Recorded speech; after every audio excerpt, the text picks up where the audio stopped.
केंद्रीय मंत्रिमंडळाचा लवकरच विस्तार होण्याची शक्यता आहे आणि शिवसेनेला आणखी एक मंत्रिपद मिळणार आहे। केंद्रीय मंत्रिमंडळाचा लवकरच विस्तार होणार आहे आणि ठाकरेंच्या ज्या खासदारांनी बंडखोरी केली आहे त्यापैकी एकाची या मंत्रिमंडळात वर्णी लागण्याची देखील चर्चा आणि त्या संदर्भातल्या बातम्या गेल्या काही दिवसांपासून कानावर येत होत्या आणि तसं आता घडण्याची देखील शक्यता आहे। शिवसेनेला आणखी एक मंत्रिपद मिळण्याची शक्यता आहे केंद्रीय मंत्रिमंडळाच्या या विस्तारामध्ये। एकूण 6 खासदारांनी आपला वेगळा गट स्थापन केलेला आहे। त्या संदर्भातली प्रक्रिया कालच पार पाडल्याचं देखील कळतंय। लोकसभा अध्यक्ष ओम बिर्ला यांना या संदर्भातलं पत्र दिल्याचं देखील कळतंय आणि या 6 जणांपैकी एकाची मंत्रिमंडळात आता वर्णी लागण्याची देखील शक्यता आहे।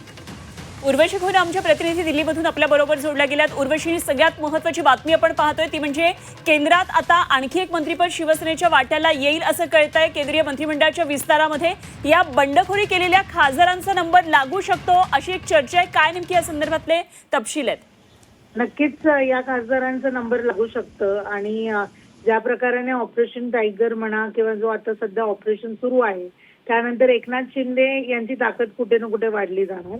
पण तिथेच जे आहे शिंदे शिवसेनाकडे 2 मंत्रिपद म्हणजे एक राज्य मंत्रिपद ऑलरेडी आहे आणि एक कॅबिनेट मंत्रिपद जे आहे ते त्यांना मिळणार आहे आणि म्हणून जे आहे एक अजून मंत्रिपद जेव्हा वाढतं तर हे बंडखोर जे खासदार आहेत त्यांना तो मंत्रिपद मिळण्याची गाढ शक्यता आहे।